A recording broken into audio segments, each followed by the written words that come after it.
ॐ असतो मा सद्गमय तमसो मा ज्योतिर्गमय मृत्योर्मा अमृतं गमय। ॐ शांति शांति शांति। प्रिय दोस्तों, नमस्कार। क्रोध क्या है? गुस्सा, एंजाइटी, गुस्सा, क्रोध, एंगर। ये जो क्रोध होता है ये कैसे आता है और इसे ये है क्या, आता कैसे है और इसको रोका कैसे जाए? तो है, भगवान श्री कृष्ण गीता में कहते हैं अर्जुन से, कामात् क्रोधोपि जायते। अर्जुन, कामनाओं से, कामनाएं पूरी न होने से क्रोध पैदा होता है। कामनाएं मतलब क्रोध है क्या? कोई भी चीज़ जब आप चाहते हो जो वो पूरी नहीं होती, आपके अनुसार नहीं होती, आप जैसा चाहते थे। जैसे कि मैं चाहता हूँ कि ये काम ऐसा हो जाए और कोई व्यक्ति मेरे साथ है, उसने वो काम, मैं चाहता हूँ ये आदमी ऐसा करे, लेकिन वो वैसा नहीं करता, वो मेरे अनुसार चलता ही नहीं, वो अपने ही अनुसार चल रहा है। तो चूँकि मेरी कामना, मेरी जो इच्छा है वो पूरी नहीं हो रही है, इससे वो क्रोध उत्पन्न होता है। ये है क्रोध। तो जो आपकी ऊर्जा है, जो आपकी एनर्जी है, वो डाइवर्ट हो जाना, मतलब जो एनर्जी क्रिएशन में लग रही थी, कुछ चीज़ पैदा करने में, कुछ उत्पन्न, उसका नाश हो जाना, वो क्रोध है। वो क्रोध है क्या? यही तो है, नष्ट कर देता है। ऊर्जा नष्ट होना, काम जैसा काम, काम वासना, उससे ऊर्जा दूसरे रूप में बहती है। क्रोध से ऊर्जा दूसरे ही रूप में बहती है। और आप जानते हैं क्रोधी व्यक्ति कितना खतरनाक होता है। क्रोधी जानवर जब क्रोध में आ जाते हैं तो वे कितने खतरनाक होते हैं। गुस्सा, क्रोध बड़ी भयंकर चीज़ है, सब कुछ तहस नहस कर डालता है एक क्रोधी व्यक्ति। ये ऊर्जा है, तो ये क्रोध है। और ये पैदा कैसे होता है? जैसे मैंने बताया कि कामात् क्रोधो भी जायते, कामनाएं पूरी न होने से क्रोध पैदा होता है, गुस्सा पैदा होता है। जब आपकी इच्छा, जो आप चाहते थे वैसा नहीं होता, वो कुछ भी हो सकता है।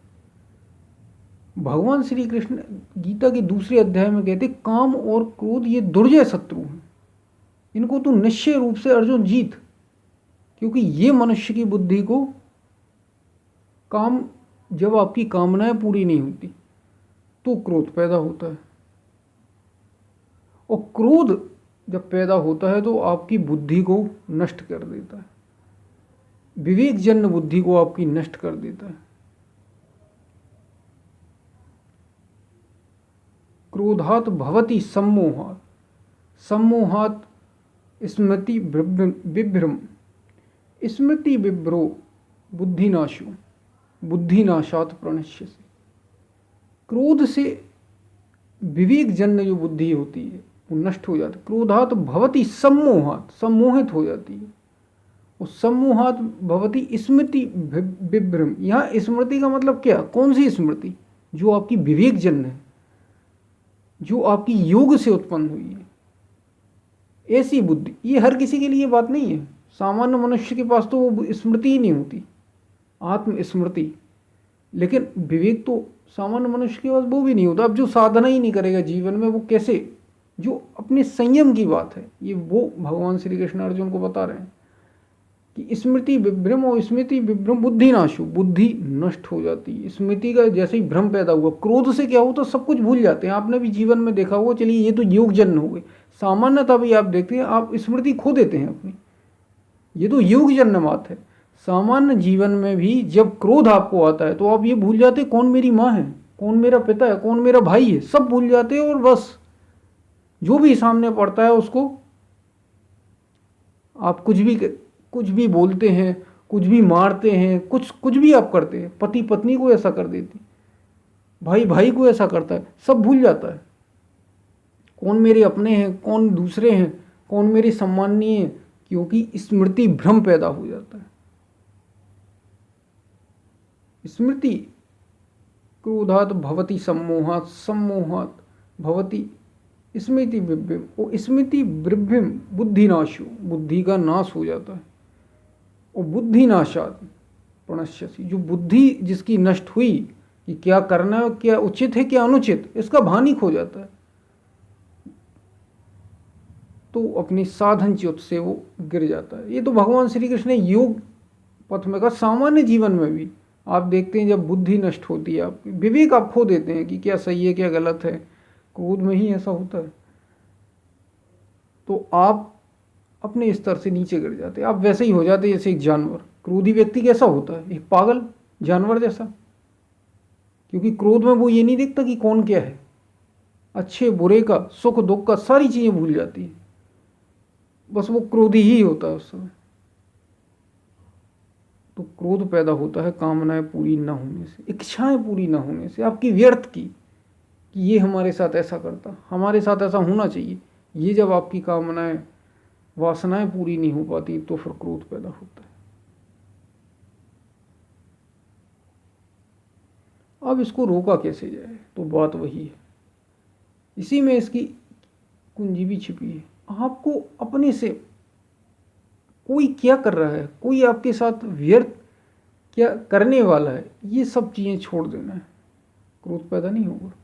क्रोध पैदा कब हो रहा है? जब आप ये चाह रहे दूसरा मेरे साथ ऐसा करे, दूसरे को ऐसा करना ही चाहिए। जैसे माता पिता चाहते हैं कि बच्चा ऐसा ही करे, ऐसा करना ही चाहिए उसे। जब वो छोटा होता है माता पिता उसे पालते हैं, तब भी क्रोधी नहीं होते, सब सहते जाते हैं, क्योंकि वो ये समझते हैं ना समझे।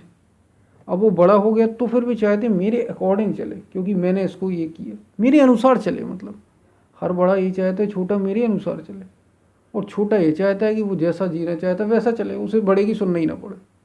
तो ये एक तरफा मामला नहीं है, लेकिन बात यह है कि बड़ा क्यों ही चाहता है कि छोटा ऐसा करे। उन्हें आप सपोर्ट कीजिए, बाकी छोड़ दीजिए, जैसा करना है जीवन को। आप अपने को सुधारिए, क्योंकि वे आपको देख रहे हैं, आपकी बातों को नहीं देख रहे, आपकी बातों को नहीं सुन रहे, वे आपको देख रहे हैं आपका आचरण कैसा है। वो हमारा आचरण वैसा होता नहीं, हमारा खुद का आचरण, खुद का कैरेक्टर वैसा नहीं होता जैसा हम अपने बच्चों से, हम अपने छोटों से चाहते हैं। ये केवल छोटे बड़े की बात नहीं है, हर किसी में ही लागू है। तो फिर क्रोध पैदा होता है, क्योंकि ये सब छोड़िए, आपकी कोई क्या करने वाला, आप तो बस स्वयं को ही देखिए, तो क्रोध पैदा नहीं हो। कामनाएं छोड़िए व्यर्थ की कि इसे ऐसा करना चाहिए, दूसरे से किसी प्रकार की कोई आशा ही छोड़ दिए, तब क्रोध पैदा नहीं होगा। क्योंकि क्रोध पैदा होता है कामनाएं पूरी न होने से। यही उपाय है इसको रोकने का, ये बड़ा सटीक उपाय। व्यर्थ की इच्छाएं, व्यर्थ की वासनाएं पूरी न होने से क्रोध पैदा होता है। जो हम दूसरे से अपेक्षा करते हैं उसी से क्रोध पैदा होता है। एक बहुत बड़ा क्रोध का कारण यही है, या तो हमारी अपनी इच्छा कोई जो बैठी है वो पूरी नहीं हो पा रही तो हमें क्रोध पैदा होता है, या फिर हम जो दूसरे से आशाएं लगाए हुए वो उसके अनुसार नहीं चल रहा तो हमें क्रोध पैदा होता है। तो अगर आप इसी को रोक दें तो फिर क्रोध होगा क्यों? और अगर क्रोध नहीं होगा तो आपका संयम, विवेकजन्य बुद्धि, विवेकजन्य यहाँ योग की भाषा में, वो बात ही दूसरी साधनात्मक है। लेकिन हम सामान्य जीवन की बात कर रहे हैं तो वो भी आप नहीं कर सकते। सामान्य जीवन में आपका जो बुद्धि विवेक है, बड़ा कौन, छोटा कौन, अच्छा कौन, बुरा कौन, सम्माननीय कौन, किसको कैसा सम्मान, वो आप खोएंगे नहीं क्रोधी होने से ही। ये जो वेग हैं क्रोध के, और काम यानी कामनाओं के, इसमें काम वासना भी शामिल, ये अगर मनुष्य कोई जीते जी काम और क्रोध के वेग को सहने में सक्षम हो जाता है तो वह मुक्ति का पात्र हो जाता है, वह मोक्ष का पात्र हो जाता है। भगवान श्री कृष्ण गीता में कहते हैं वह मुक्ति का पात्र हो जाता है, जो काम और क्रोध के से उत्पन्न होने वाले वेग। क्योंकि समय समय पर, क्षण क्षण पर तो ही आपकी परीक्षा होने वाली है, हर पल परीक्षा होती है क्रोध की, कामनाओं की। तो अगर आप इनको जीत लेते हैं तो आप मुक्ति के भी योग्य हो सकते हैं, आप मोक्ष के पात्र हो सकते हैं। तो क्रोध क्या है, ये हमने थोड़ी सी बात की। क्रोध उत्पन्न कैसे पैदा होता है, कैसे उत्पन्न होता है? कामनाओं से। और कामनाएं पूरी नहीं होती इसलिए क्रोध पैदा होता है। और अगर आप उनको कामनाओं को, व्यर्थ की कामनाओं को जीवन में आने ही ना दें, व्यर्थ की, बेकार की, और दूसरे से अपेक्षाएं अगर आप छोड़ दें, तो फिर आप बहुत हद तक क्रोध पर विजय पा लेंगे। अपनी ऊर्जा जो आपकी, अब क्रोध से क्या है, ऊर्जा जो नष्ट हो रही है आपकी, ऊर्जा नष्ट ही तो हम चाहते क्यों ये क्रोध ना हो? क्योंकि ऊर्जा नष्ट हो रही है, हमारी एनर्जी वेस्ट हो रही है। इसलिए तो हमें भीतर ही भीतर कोई ऐसा है जो जानता है कि हमारी ऊर्जा नष्ट हो गई, हमारी एनर्जी वेस्ट हो गई, उसे हम किसी दूसरे अच्छे काम में लगा सकते थे, साधना में लगा सकते थे, उसको हमने क्रोध में व्यर्थ कर दिया। इसलिए तो हम चाहते हैं कि ये ऐसा ना हो।